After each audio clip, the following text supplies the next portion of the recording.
सत्यम दुआ जी, मैं माननीय अरुण साहू जी से अनुरोध करूंगा कि पत्रकार वार्ता प्रारंभ करें। मीडिया के सभी साथियों का हार्दिक अभिनंदन है, हार्दिक स्वागत है। आप सभी को नमस्कार। पता है कि आज बेमेतरा में अमित शाह जी की सभा थी। आने में थोड़ा विलंब हुआ, आपसे क्षमा चाहता हूं। आज का दिन कई मायनों में आज का दिन ऐतिहासिक रहा। एक बार फिर सर्वोच्च न्यायालय ने ईवीएम पर महत्वपूर्ण फैसला दिया है। अब तक 40 बार ऐसे फैसले हो चुके हैं, 40 बार अदालतों ने कहा कि ईवीएम किसी तरह की टेम्परिंग, किसी तरह से गड़बड़ी की कोई प्रमाण नहीं मिला है। वीवीपैट के बारे में भी सर्वोच्च न्यायालय ने स्पष्ट रूप से अपना अभिमत दिया है और कांग्रेस और विपक्षी दल अनावश्यक रूप से एक प्रोपोगेंडा खड़ा करने का प्रयास किया था। तो ये सर्वोच्च न्यायालय का आज का फैसला कांग्रेस पार्टी और विपक्षी दलों पर करारा तमाचा है। और कांग्रेस पार्टी ये करती है, विपक्षी दल ये करते रहे हैं, हार के बहाने ढूंढते हैं। और ईवीएम और वीवीपैट पर जो उन्होंने हल्ला मचाया था, इससे पता चलता है कि कांग्रेस पार्टी और विपक्षी दल हार मान चुके हैं, हार के आधार तलाश रहे थे। और आज उनके मंसूबों पर सर्वोच्च न्यायालय ने पानी फेरा है। ये विपक्ष पर करारा तमाचा है। आज दूसरे चरण का मतदान हुआ है। छत्तीसगढ़ में 3 लोकसभा क्षेत्र, राजनांदगांव, कांकेर और महासमुंद, देश के 88 लोकसभा क्षेत्रों में आज मतदान हुआ है। पहले चरण में हमारे प्रदेश में एकमात्र बस्तर लोकसभा सीट पर मतदान हुआ था। जो उत्साह हमने बस्तर के तीनों लोकसभा बस्तर के प्रथम चरण में देखा, वही मंजर आज भी देखने को मिला। सवेरे से मतदान केंद्रों में लंबी लंबी कतारें लगी और भारी पैमाने पर मतदान हुआ है। तो निश्चित रूप से कि लोकतंत्र की मजबूती का एक उदाहरण है। और कांकेर लोकसभा तो बस्तर में जिस प्रकार से उत्साह दिखा, अनेक बूथ जहां कभी मतदान नहीं हुआ था, ऐसे बूथों पर मतदान हुआ। निडर होकर, निर्भय होकर मतदाता निकलकर मतदान केंद्र में आकर अपने मतों का प्रयोग किया। माओवादियों के मंसूबों को नाकाम किया। कांकेर में भी यही मंजर देखने को मिला है। नक्सलवाद के भय और डर से बाहर निकलकर कांकेर के मतदाता भाई और बहनों ने बेखौफ होकर, निडर होकर मतदान किया है। ये निश्चित रूप से सरकार के 4 महीने के जो प्रयास है उसका नतीजा है कि हमने नक्सलवाद पर लगाम लगाई है और उस दिशा में हमारी सरकार मजबूती से आगे बढ़ रही है। कांकेर का मतदान निश्चित रूप से ऐतिहासिक है। नक्सल प्रभावित होने के बावजूद हमारी सरकार के प्रयासों से लोगों में विश्वास जगा है और निकल कर आए, मतदान किए। यही स्थिति राजनांदगांव लोकसभा की है।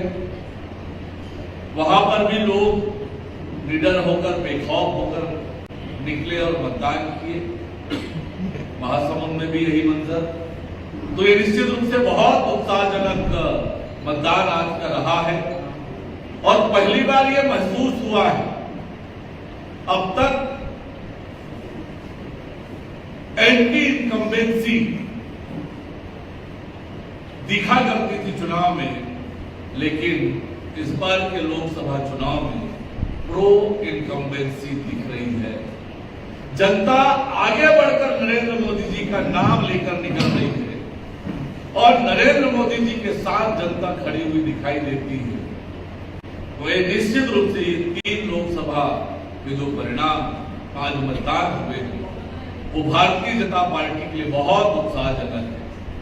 लोगों ने एक तरह से संकल्प करके कि नरेंद्र मोदी जी को तीसरी बार देश का प्रधानमंत्री बनाना है और उसके पीछे कारण है जनता के बीच कि एक एक व्यक्ति पर के पास केंद्र सरकार की योजनाएं पहुंची और विशेष उत्साह को दिखाया।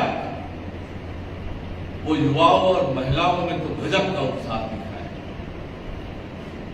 युवाओं का जो उत्साह वो देखते ही बन रहा, माताओं बहनों का उत्साह गजब देखते ही बन रहा था। उत्साहित होकर जो मतदान केंद्र आ रहे थे वो साफ झलक रहा था कि नरेंद्र मोदी जी के लिए ये निकल कर आए और इतनी मौसम की प्रतिकूलता के बावजूद, शादियों का सीजन होने के बावजूद भारी पैमाने पर मतदान हुआ है।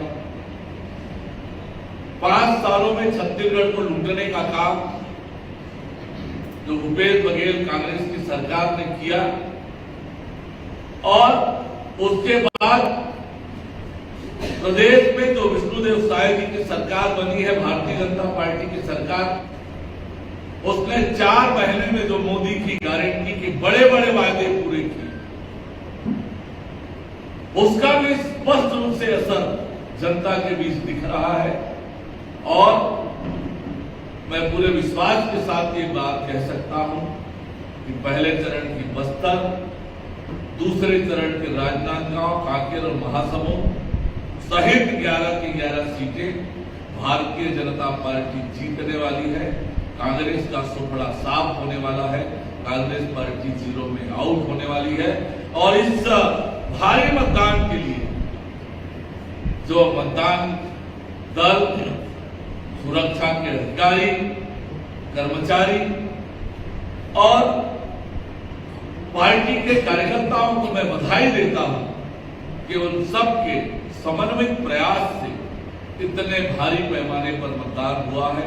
लोकतंत्र को ताकत और मजबूती मिली है और एक मजबूत सरकार, एक निर्णायक सरकार बनाने की दिशा में लोग आगे बढ़े हैं और एक विकसित भारत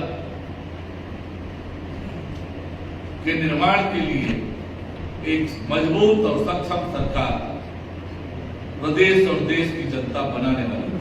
मुख्यमंत्री जी, ये क्या आपको लग रहा है सुप्रीम निर्णय आने के बाद विपक्षी पार्टियां ईवीएम पर और आरोप नहीं लगाएंगी, ये भरोसा है क्या? देखिए, मैं बार बार ये उदाहरण आया है कि कांग्रेस पार्टी विपक्षी दल को न संविधान पर भरोसा होता है, न न्यायालयों पर भरोसा होता है। वो देश में भय और भ्रम फैलाकर आज तक कांग्रेस की राजनीति चली है, वो उससे बाज नहीं आने वाले हैं। और देश की जनता इन बातों को बखूबी समझ गई है और इसीलिए वो हाशिए में चले गए हैं। कांग्रेस पार्टी समाप्ति की ओर बढ़ रही है। ये सवाल था राजनांदगांव में पूर्व मुख्यमंत्री चुनावी मैदान में थे, निश्चित रूप से देश भर के लोगों की वहाँ पे गुजरी थी। मैदान में तो कांग्रेस 3 बिंदुओं पे और 3 नस्लों पे वहाँ पे कमजोर पड़ी होगी। देखिए, 10 साल में नरेंद्र मोदी जी के काम,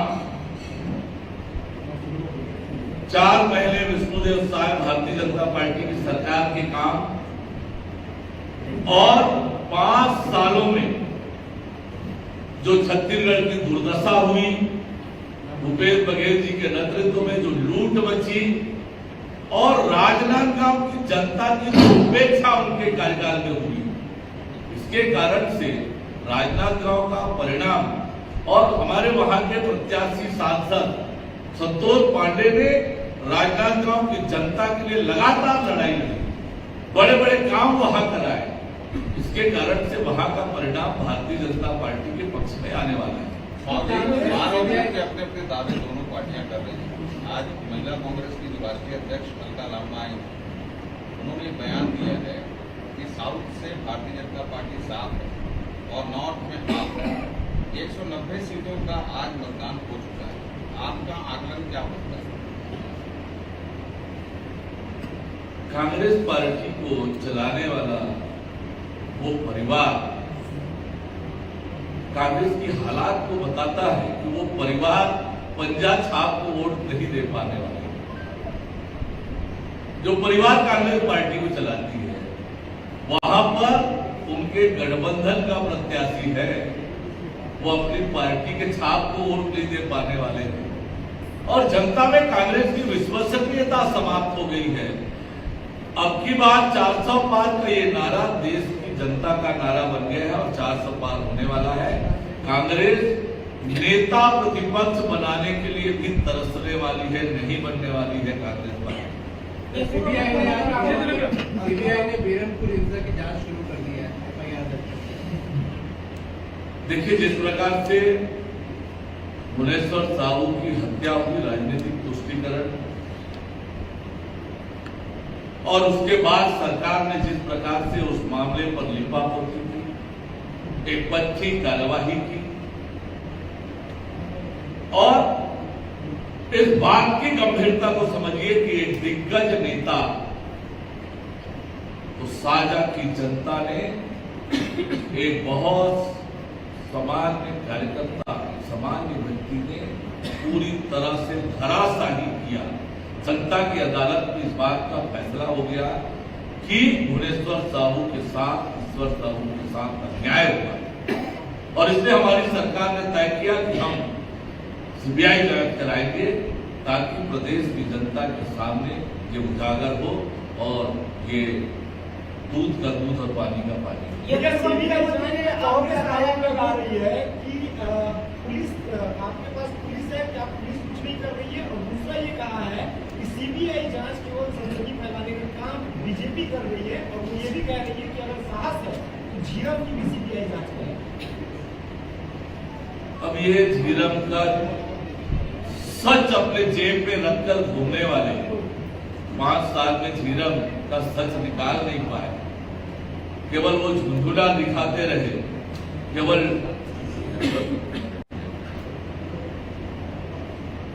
वो जेल से 5 साल में निकला ही नहीं। हमारी सरकार ने ईमानदारी से उस घटना की जांच के प्रयास किए, न्यायिक आयोग बनाया, एनआईए को दिया। ये सरकार केवल राजनीति करती है मुद्दों को लेकर और लेकिन एक बड़ा विषय था, विस्तार से बीरमपुर की घटना की जांच हो, भुवनेश्वर साहू की हत्या की जांच हो, इसके लिए हमारी सरकार ने तय किया कि सीबीआई इंक्वायरी कराएगी। आज राजनांदगांव में एक छोटी सी घटना हुई जिसमें भूपेश बघेल ने आरोप लगाया भाजपा कार्यकर्ताओं ने उन्हें मतदान केंद्र में जाने से रोका। दूसरी तरफ कुछ मीडिया हाउसों की खबर है कि कुछ भाजपा कार्यकर्ताओं ने भूपेश बघेल के साथ दुर्व्यवहार। इस पूरी घटना पर आपका क्या दृष्टिकोण है? देखिए, भारतीय जनता पार्टी का कार्यकर्ता इस तरह का कोई काम कर ही नहीं सकता है, ये मैं पूरे दावे और विश्वास के साथ कह सकता हूँ। ये अलका लांबा ने आप एक बयान दिया है कि प्रधानमंत्री नरेंद्र मोदी ने देश की 140 करोड़ जनता पर बम गिरने का काम किया। बम मतलब बेरोजगारी और बम मतलब म का बेरोजगारी और म का महंगाई का। देखिए, आज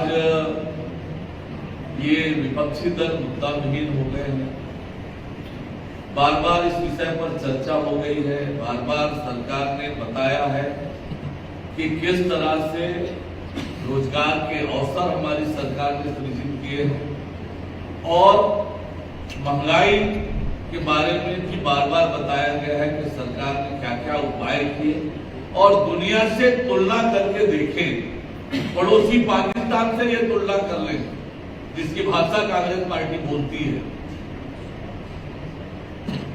और तब उनको महंगाई पर बोलना चाहिए। कांग्रेस का दावा है कि जो भारी उत्साह के साथ जो मतदान हुआ है, ये बदलाव की बयान है कांग्रेस के पक्ष में। मैंने आपसे कहा कि कांग्रेस पार्टी समाप्ति की ओर बढ़ रही है, और ये